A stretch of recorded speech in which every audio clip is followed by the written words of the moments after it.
Hello everyone.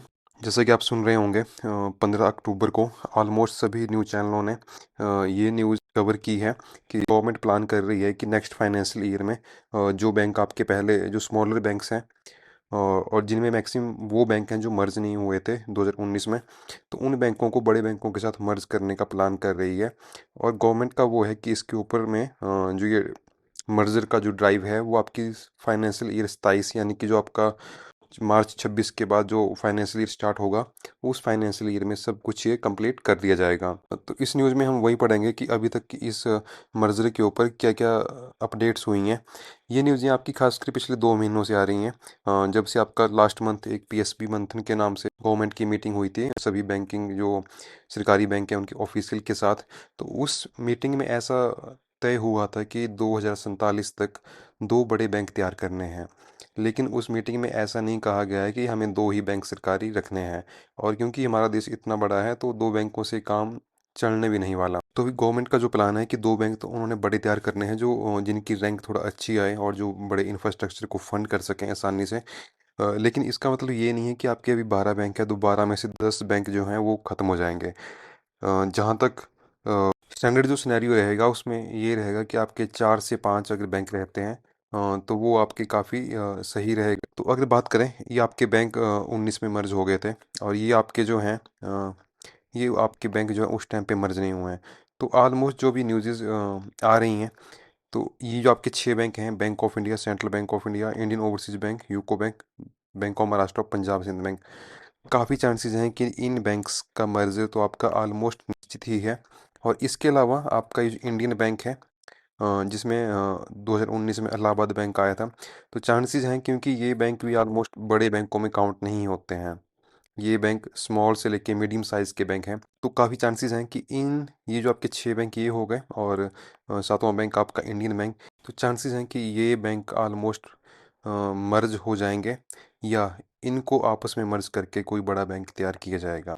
आप देखोगे कि 2019 का जो मर्जिंग हुई थी, यानी कि जो भी मर्जिंग हुए थे ये आपके फिनैकल के ऊपर हुए थे। मतलब ये सॉफ्टवेयर जो हैं, किसी का फिनैकल है तो फिनैकल वाले बैंक को फिनैकल सेम सॉफ्टवेयर वाले बैंक से मर्ज किया गया था। जैसे आई फ्लैक्स है तो उनमें सेम, वैसे union bank of India, Andhra bank, corporation bank, इनका फिनैकल था तो इनको आपस में मर्ज किया गया। अगर मेरा जो इसमें व्यू है कि किन किन बैंकों का मर्जर किन किन में होगा, तो मेरे अकॉर्डिंग जो अभी गवर्नमेंट प्लान कर रही है कि अगले 1 साल में ये मर्जिंग करनी है, तो इसमें ये जो आपके नीचे के 7 बैंक हैं ये मर्ज तो होंगे ही।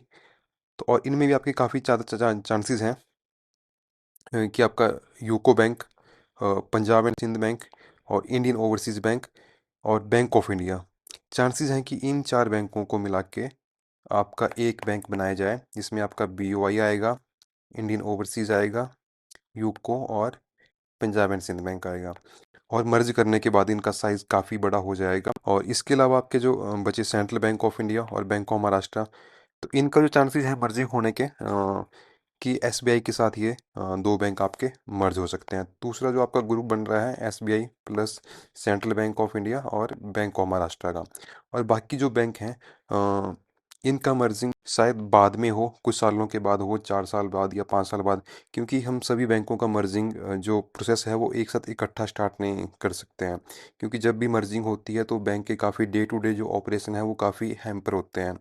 इवन जब जो मर्जिंग का जो प्रोसेस है उसमें थोड़ा स्मूथनेस लाने के लिए भी 1 से 2 साल का टाइम लग जाता है। जो बेसिक आपके जो कार्य होते हैं, चेकबुक चेंज करना वो भी। इवन जब आपका किसी कोई बैंक अपना सॉफ्टवेयर भी चेंज करता है, मान लीजिए किसी बैंक का फिनैकल, जैसे आपके एंड्रॉयड होते हैं कि कोई एंड्रॉयड 5 से 6 पे जा रहा है या एंड्रॉयड 14 से 15 पे जा रहा है, तो हमें इतना फील नहीं होता जब फ़ोन वो करते हैं। लेकिन बैंक में उल्टा होता है। अगर आपका मान लीजिए जैसे फिनैकल 7 से आप फिनैकल 10 में जा रहे हैं, तो उसके लिए 4 से 5 साल पहले ट्रेनिंग्स वगैरह स्टार्ट हो जाती हैं। लेकिन जब वो एक्चुअली में लागू भी होता है नया सॉफ्टवेयर, तब भी 3-4 महीने तक उसको सीखने में और उसमें कार्य करने में लग जाता है। लेकिन वो तो हुई एक सॉफ्टवेयर मर्ज करने की बात। लेकिन जब बैंक मर्ज होते हैं तो दो बैंकों का डाटा एक तरह से मर्ज होता है, तो उसमें काफ़ी टाइम लग जाता है और उस टाइम पे बैंक की जो ग्रोथ होती है वो भी काफ़ी हैम्पर होती है। तो जाहिर सी बात है कि सारे बैंकों का मर्जिंग एक टाइम पे नहीं होगा, कि ऐसा नहीं होगा कि एसबीआई में भी 2 बैंक मर्ज हो रहे हैं, बैंक ऑफ बड़ौदा में भी 2 बैंक मर्ज हो रहे हैं, पीएनबी में भी 2 हो रहे हैं, कैनरा में भी 2, और सारे बैंक मर्जिंग में चले गए। ऐसा नहीं होगा, ये फेज़ वाइज होगा। स्टार्टिंग में हो सकता है 3-4 बैंकों को मर्जिंग ना करें, खासकर जिनकी पहले मर्जिंग हो गई थी 19 में, जैसे bank of Baroda, PNB, Canara, union bank, और बाकी बैंकों को जिनकी मर्जिंग नहीं हुई है, और शायद इंडियन बैंक, इनको इनका मर्जिंग होने के काफ़ी ज़्यादा चांसेस हैं।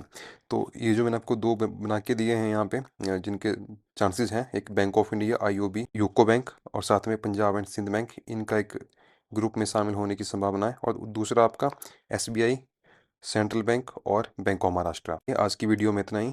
जय हिंद।